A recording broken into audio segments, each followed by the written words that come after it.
Hello, everyone, and welcome to another edition of RIPS Report by Eastland County Today and our fine sponsors at Dental Excellence of Eastland. I want to thank them for their support for the show today. We are at Cisco College with Professor Linda Spetter to talk about kind of her career, her teaching here at the college, and see what is coming up with her and everything that's going on here at Cisco College. And I want to thank you so much for the time and being on the show today. It means a lot, and all your work also for our paper as well, and we'll get into that later in the show. Thank you so much. Oh, thank you.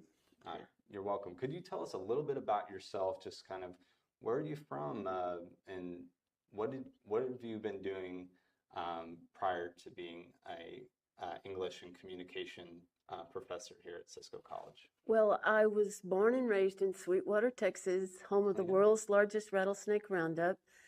Right out of high school, I came out of a good journalism program, and even without going to college, I got a job at the Abilene Reporter-News as the youth editor. I covered all the high schools. While I was there, I married a photographer, Billy Adams, and he said that I needed to go to college. So he arranged for him and me to go to McMurray and do their PR and public relations, and to get free tuition and a small salary. So that's how we got our degrees at McMurray. And then we went right back to the newspaper, except now I was his boss. And so, so at the newspaper, I was a lifestyle editor, city editor, news editor, and we had two shifts of the newspaper back then. You know, we had 70 people in the newsroom, and so it was, you know, real thriving, great newspaper with two editions. And I was night news editor, and then I became the I was city editor, and then became the assistant managing editor. And then after that, Hart Hanks, the parent company of the Abilene paper, they also owned the Big Spring newspaper, among other newspapers. And so then I was promoted to managing editor of the Big Spring Herald. And so I was there for 3 years. It was a great, wonderful time. I didn't have a staff, so I got busy, and I hired a really great crew. I went to Texas Tech and other places, and I said, if you'll come work for me for 1 year, I'll help you find your next job. And the thing is, it was such a good crew, and they became friends with each other. And to this day, they are now godparents of each other's children. They still have, you know, annual reunions. They're family. And the funny thing is, I would come out of my managing editor's office, and they would all be out there working, and I would say, go home. And they just loved hanging out together, and they would just keep working. And in 2 years' time, that crew, and they stayed 2 years, not 1 year. They stayed 2 years. Yeah. They won, I know this sounds like an exaggeration, but it's not. They won 42 writing awards and layout and journalistic awards. 42. I can give you a list of them, but they were just that good, including we won the Texas Publishers grand prize for general excellence of a small newspaper. So that was like one of the highlights of my newspaper career. Well, I had worked at a medium newspaper, a small newspaper, and then I thought, I want to try a big newspaper. So I went to the Dallas Times-Herald for 1 year as a copy editor. It was in Dallas. I loved the experience, but I realized I'm a small town girl. And so after 1 year, I decided to go to graduate school. So I got a teaching assistantship at Texas Tech. I taught English for 2 years there while I was working on my master's degree. My master's thesis was Folklore of the Rattlesnake. And then it was funny because there was a famous writer from the Dallas Morning News that came to Lubbock and interviewed me about the rattlesnake thesis.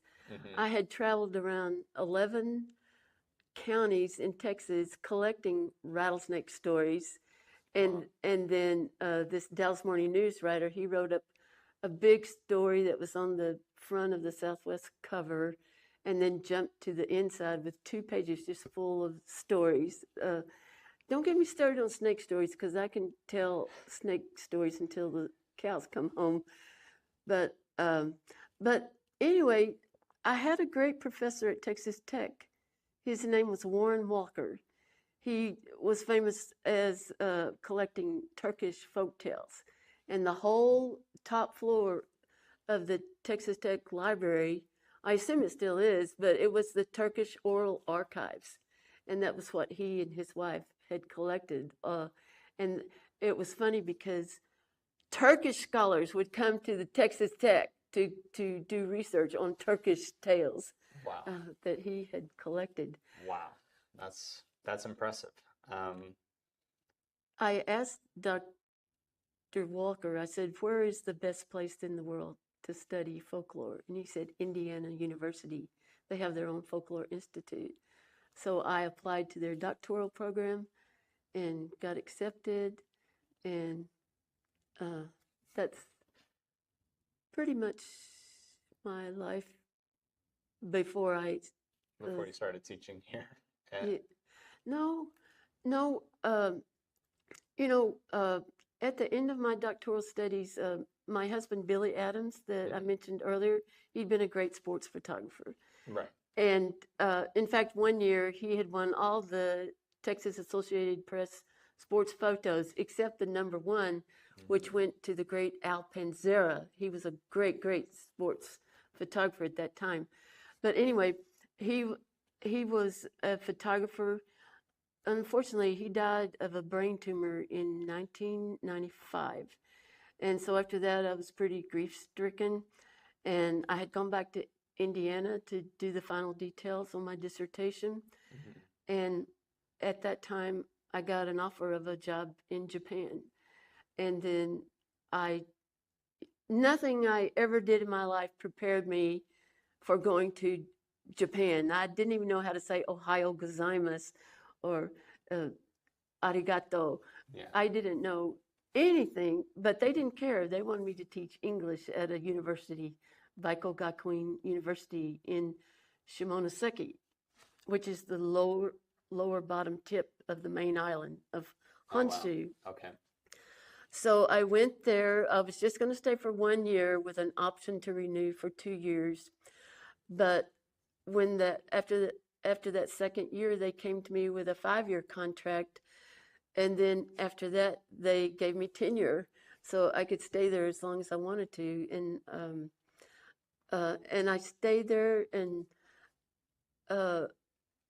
while I was there, like the 3rd year that I was there, I met my current husband, Bill Spetter. We got married. He was teaching English at the high school. We both did work for the Japanese government in their customs department. We trained their customs department how to speak English and how to give speeches in English and how to perform in debates. And we did that like for 12 years. Wow. And then, but unfortunately, Bill Spetter, he developed Parkinson's disease. And then I thought, well, we need to come back to America so we can speak perfect English with English-speaking doctors. And so that's why we came. And so when I decided to come back to Texas, I just got a map and I looked at where all my relatives were. And my sister lives in Eastland, Gale Settles. And I zoomed in and I thought, and Cisco College, it just stood out. That's where I need to try to get a job, is Cisco College. And, iPods had just come out. And so, in Japan, you sleep on the floor. And so every night when I got down on my futon, here in America, we say futon, but over there they say futon. Yeah. I would look at my iPod and go to the Cisco College site and see if they had an opening for an English professor. I did that every night for about a year. And then finally, one night there it was. an opening for an English professor, and I got right up out off my futon and went to the computer and sent a message and applied. And by luck, I got the job. The bad thing was they wanted me to start immediately, like in January. And I told them, there's no way I can just up and leave these people who've been so good to me for 17 years. Yeah. Well, fortunately, Cisco College said, we'll wait for you. So they let me come in August instead of January. Wow. So that was in 2013, and I've been here ever since. So Wow. What a journey. yeah. Going all the way to Japan. I've never been to Japan myself, but it's definitely on my bucket list to make You it. definitely need to go. They would Yes. love you. Yeah. I'm excited for that, God willing, in my future. And You know what the best thing about Japan is? it's not just the sushi, I would imagine. I bet There's no crime. there's no crime. Yep, I've heard it's very super clean, and yeah, no crime, no worries really. Yeah. And I mean, one of the first things I saw in Japan was at a bus stop, and little kids were going around picking up the cigarette butts. Wow. They're just trained from the time they're young, to keep things clean, and they were just doing it voluntarily. But Yeah. yeah, Yeah.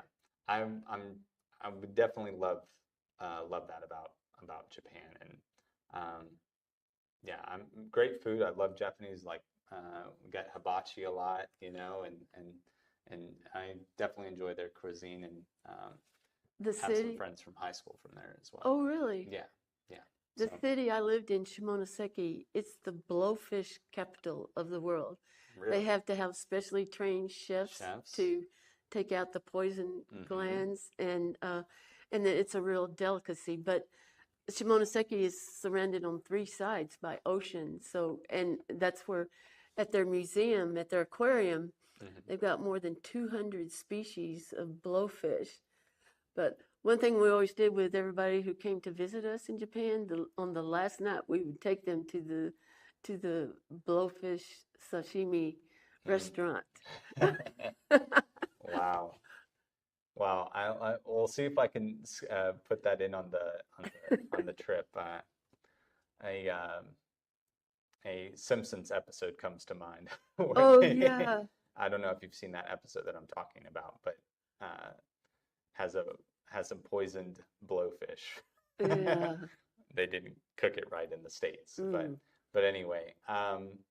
So now that we're back to school here, Uh-huh. and what is it that you like most about this time of year, and getting the students back on campus? I love Number one, I love to see the old faces coming back, but I especially like to see the new faces coming in. Hmm. Like this morning at Albany, um, I I had an American literature class, which was second year students coming back. Hmm. So I knew all of them except one who was new. Hmm. It was just great, to reunite with them. But then the next class was my freshman composition class, and they were just so fresh and eager and so new and so ready to learn, and so expectant, of so I love that, you know. And it's one thing, when I was in the newspaper business, the thing that I actually loved was training, was teaching, and so I think that teaching part, uh, this is what I love to do now. And now I'm teaching what, I really love to teach. I love to teach American literature. I teach composition. I teach introduction to mass communication, Okay. and I also teach journalism. So those are all my favorite things to teach. I mean, I have the perfect job, I Wow. think. Yeah. Well, I'm glad that that late night on your futon, worked out, and eventually it got you to your natural spot here. And Yeah. it's always exciting to see new faces come in, and just, like you said, that that excited, that willingness to learn, that, ready for the next step, is great to see. So I know we just talked about your long span in Japan. How would you say that time has influenced your life? And we talked about how you got to Cisco College, but how has that time in Japan like affect you even today? Well, I made many good friends in Japan that they treated me like royalty, and they were just so kind, and they would always arrange to take me on trips. They would come to my house bringing gifts of food. They would invite me to places. So I just had a really rich experience in Japan, and it just got better and better as I became more fluent and could communicate better. So, and just seeing how other people live, Japan is so totally different from anything I've ever experienced before. There's wonderful things about it. There's a few things that are not quite so good. I mean, at the time that I arrived, women didn't have a whole lot of rights there. That's kind of changing now. But also, the biggest thing is that Japanese people don't like to argue. We Westerners, we actually love to argue. That's why we have so many lawyer shows, I mean, dozens of lawyer shows on TV. Right. But because we enjoy arguing and we consider arguing kind of a sport, Right. But in Japan, you don't argue. Arguing is not part of the culture at all. Okay. And that show, Reese Witherspoon, Legally Blonde? Yes. The title, when they show it in Japan, because argument is not part of the culture, they couldn't really translate legally. So the closest translation they could get was Cutie Blonde. Wow. Wow. Because it's just, and so in every group, there's someone who's the head, and everybody goes with the head. It's one reason they're so harmonious. Right. And so Japan is a very peaceful society, very respectful. I was totally respected by my students. But to tell the truth, when I got back to America and back in these classes, I kind of like it when students spoke up and expressed their opinion and felt confident enough to be able to question what I said or disagree with what I said. I like that we have that freedom, to debate, to argue, which doesn't exist in Japan. There are so many great things about Japan, but that's one thing, that you've got to get used to if you're going to live there. Right. Yeah, it's getting I've definitely heard like some of the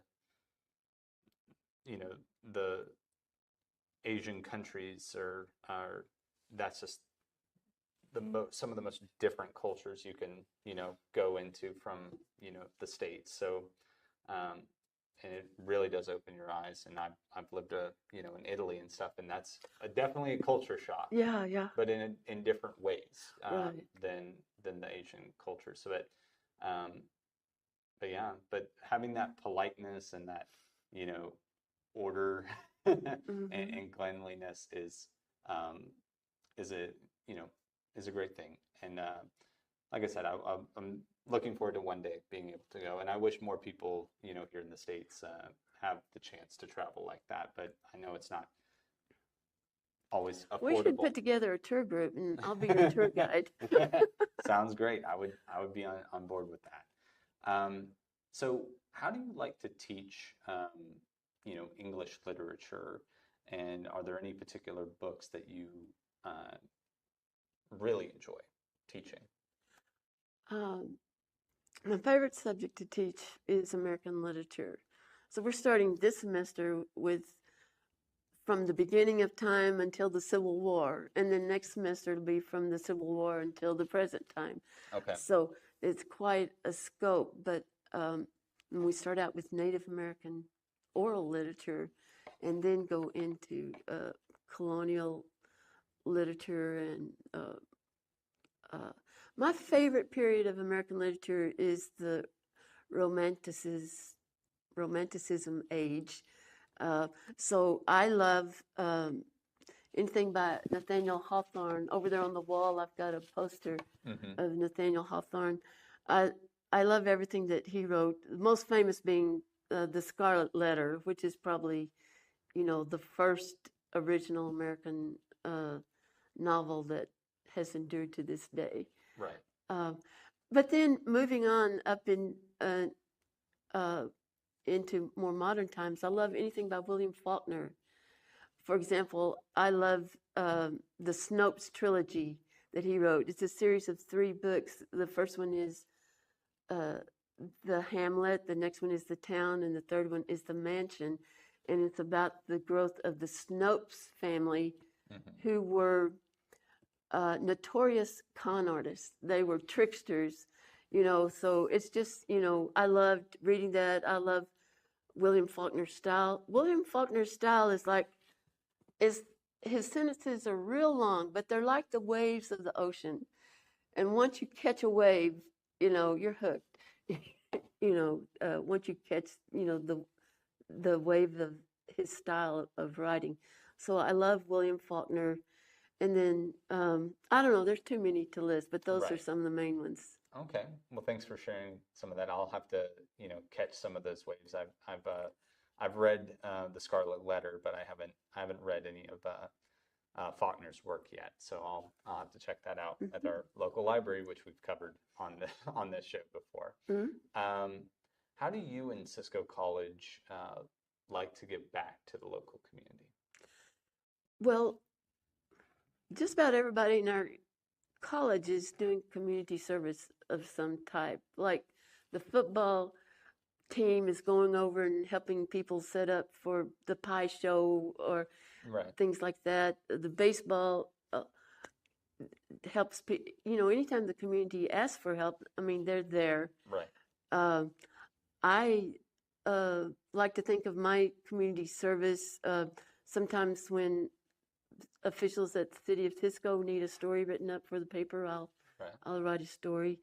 The Economic Development Commission, in the past, I've written stories for them as community service on behalf of the college. Right. And just things like that. We're always open for volunteer work and things like that.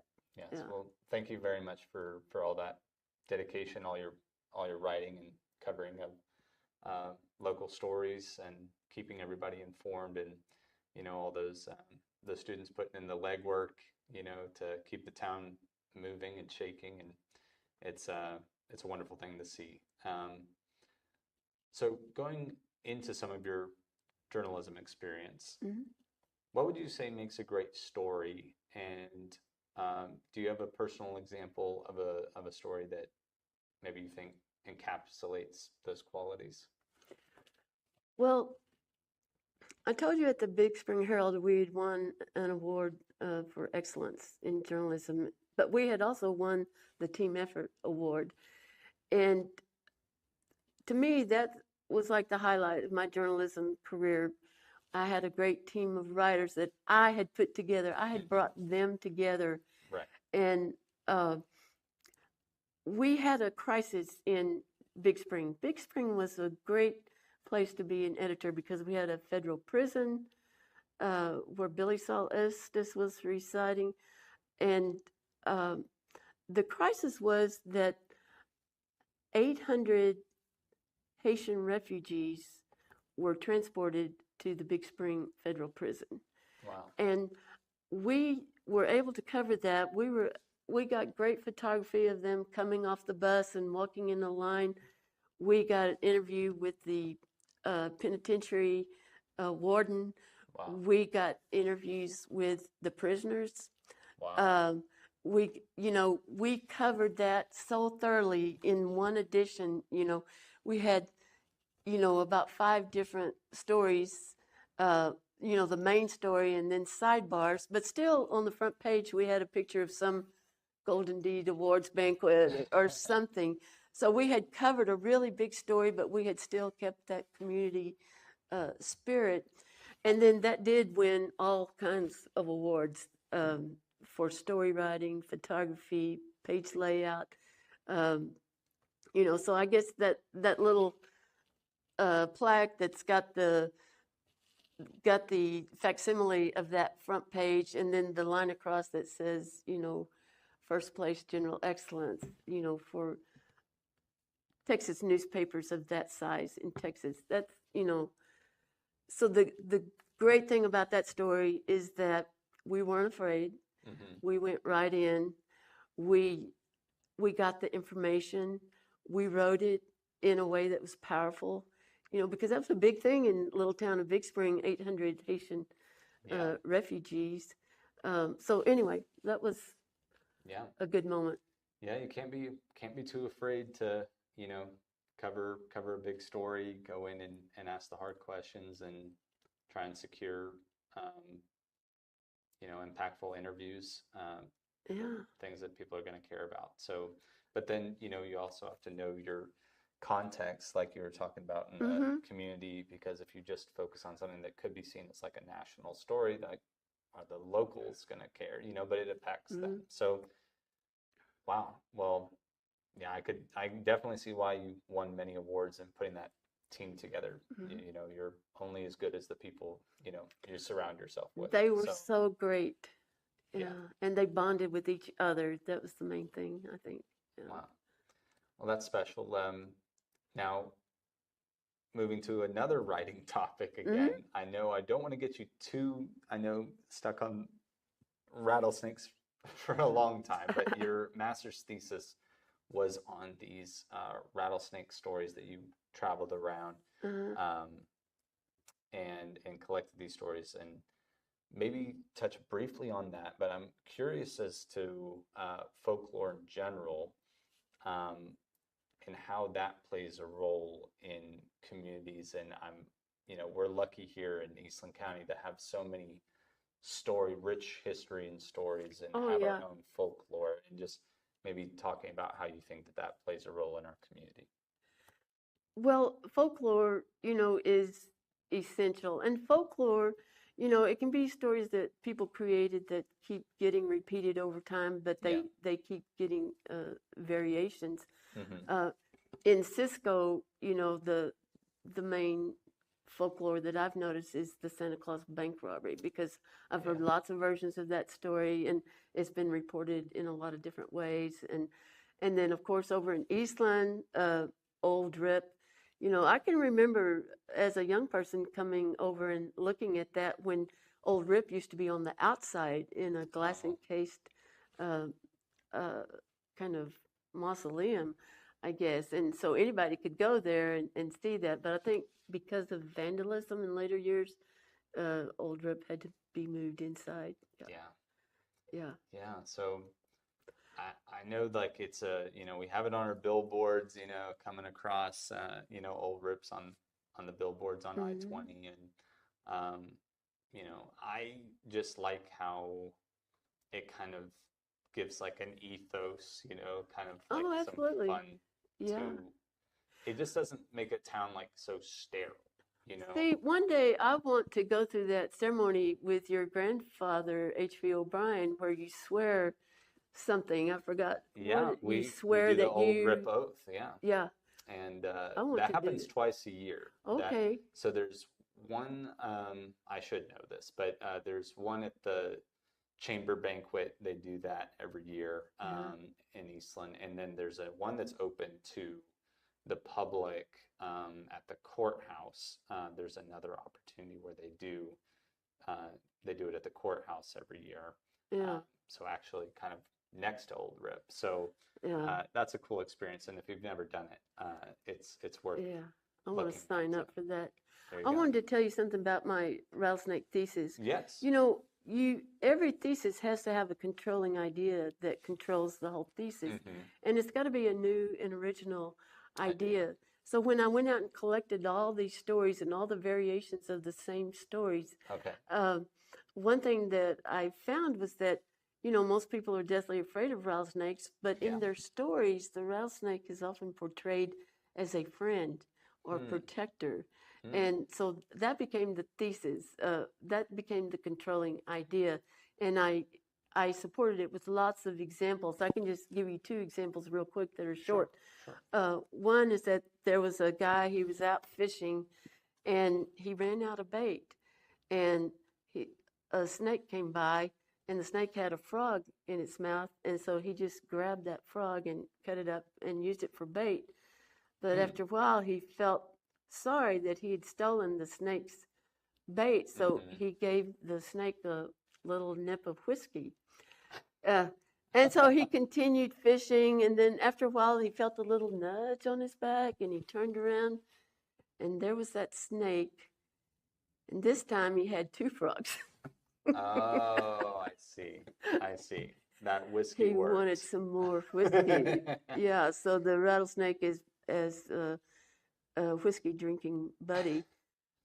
Another story that was told by uh, Mr. Um, Rattlesnake in Sweetwater, Texas, Bill Ransberger.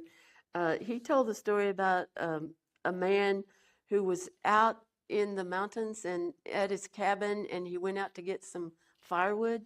And then suddenly a snowstorm came up, and within a very short amount of time, there was snow everywhere, and he got disoriented and didn't know which direction was which and didn't know where his cabin was, but he was carrying the wood and he kept walking, and then suddenly he heard the rattle of a rattlesnake. Have you ever heard a rattlesnake rattle? Yeah, yeah. Good. Yeah. Over at Sweetwater Coliseum, when you walk in, just the symphonic noise of 10,000 rattlesnakes is something you never forget. But anyway, Wow. he was walking and he heard a rattlesnake rattle, and so he just threw the wood down, turned around, and ran as fast as he could, and by luck ran into his cabin. So he was safe for the night. But the next morning, he got up and he went looking for that wood, and he found the wood was right on the edge of a cliff.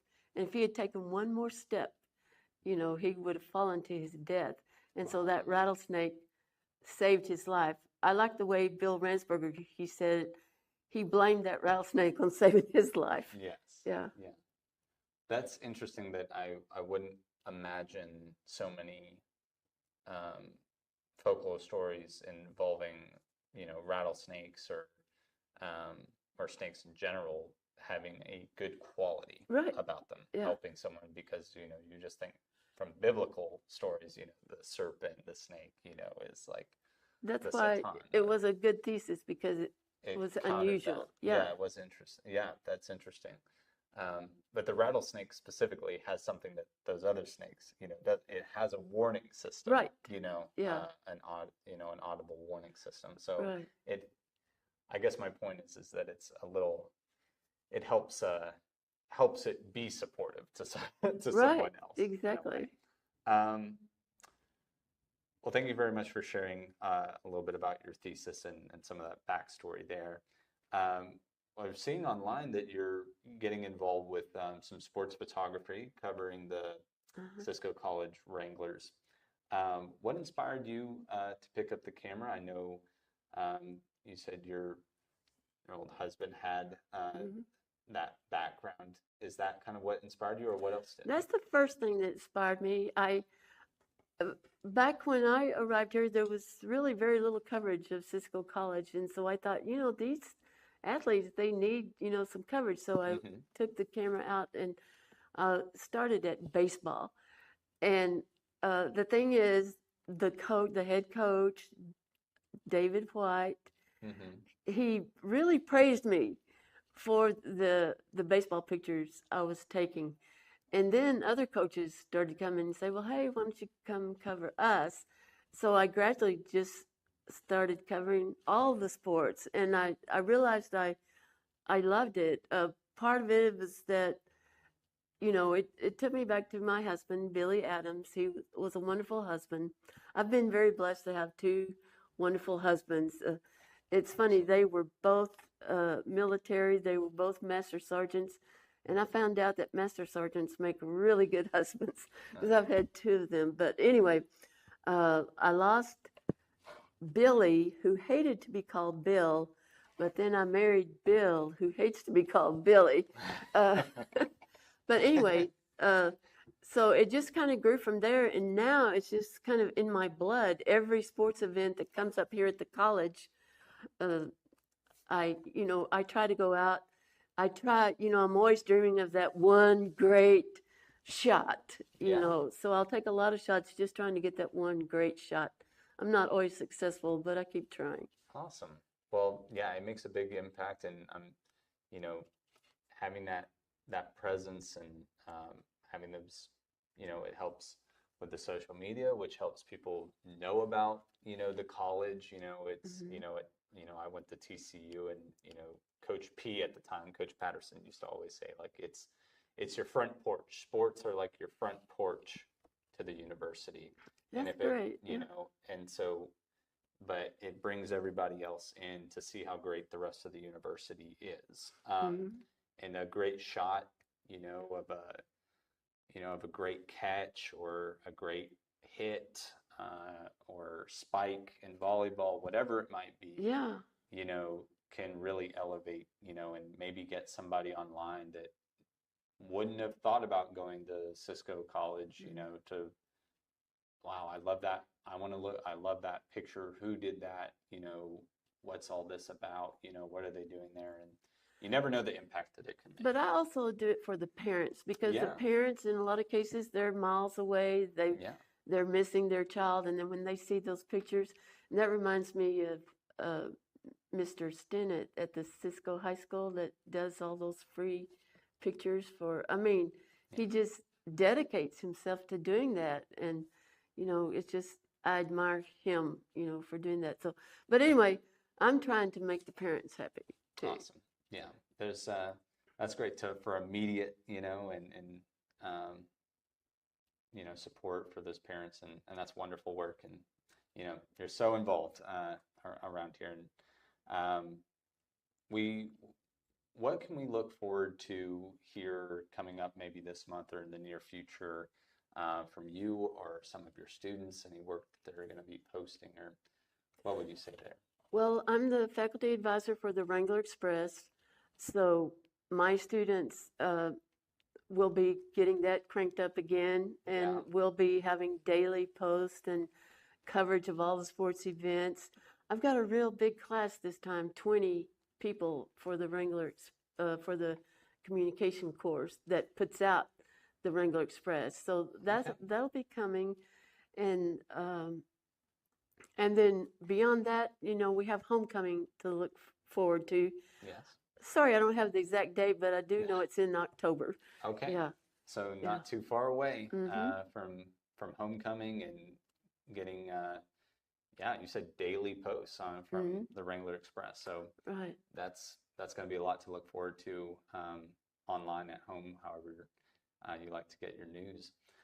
Now we can't have the Rips report without asking a few fun old Rip related questions from our friend Old Rip in Eastland. Who or what would you like to rip a new one? Oh gosh. Uh, but you know, that's a hard question to answer for me because I'm not really the type that likes to rip a new one on people. I I just know. kind of, after all the years in Japan, I just kind of accept things as they are. Yeah. And so I'll think about it. I'll email you, but I really can't think of one right now. That's all right. Definitely, peace and is being at peace with the world is what, we all hope. Yeah, If we had that, then we wouldn't have too much to rip about. right. But how would you grade the story of Old Rip? We've talked about that briefly already in the story, but how would you grade the story and folklore surrounding Old Rip, maybe on a grade scale, if you would? And do you know of any folklore stories like it? Um, as a local legend, it's A plus. It's top of the hill. You know, it's just a great story, great local story, and it's iconic. And here's the thing about folklore: folklore bonds people.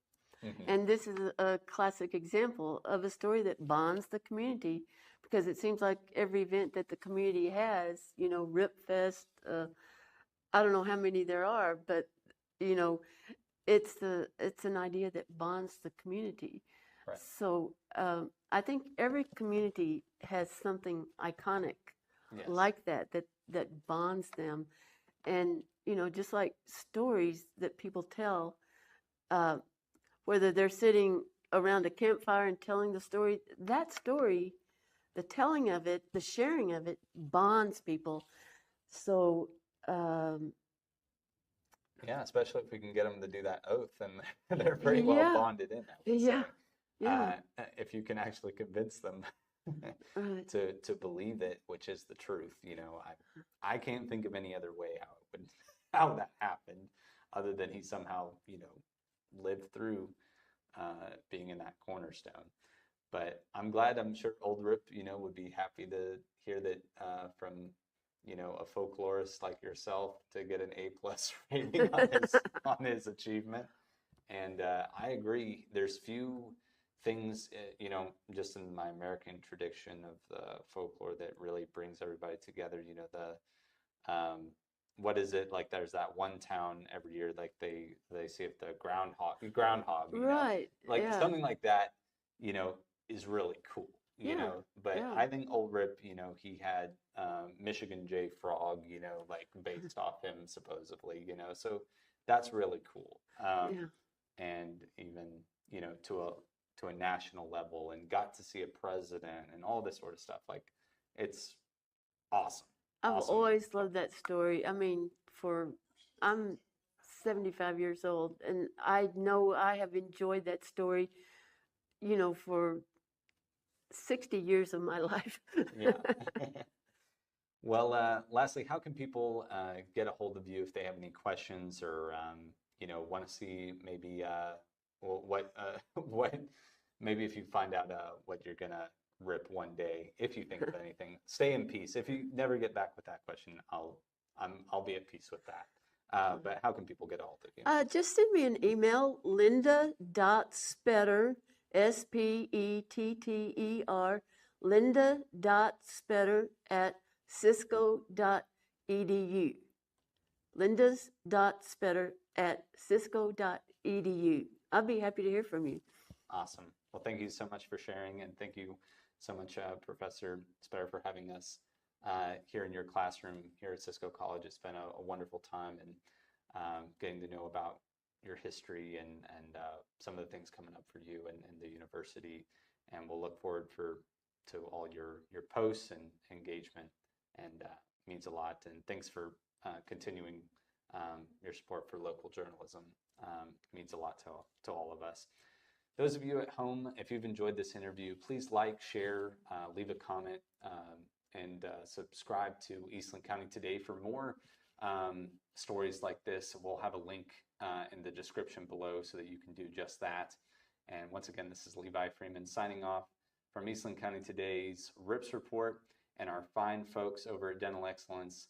They'd be happy to take care of any of your dental needs. Until next time, stay ripped.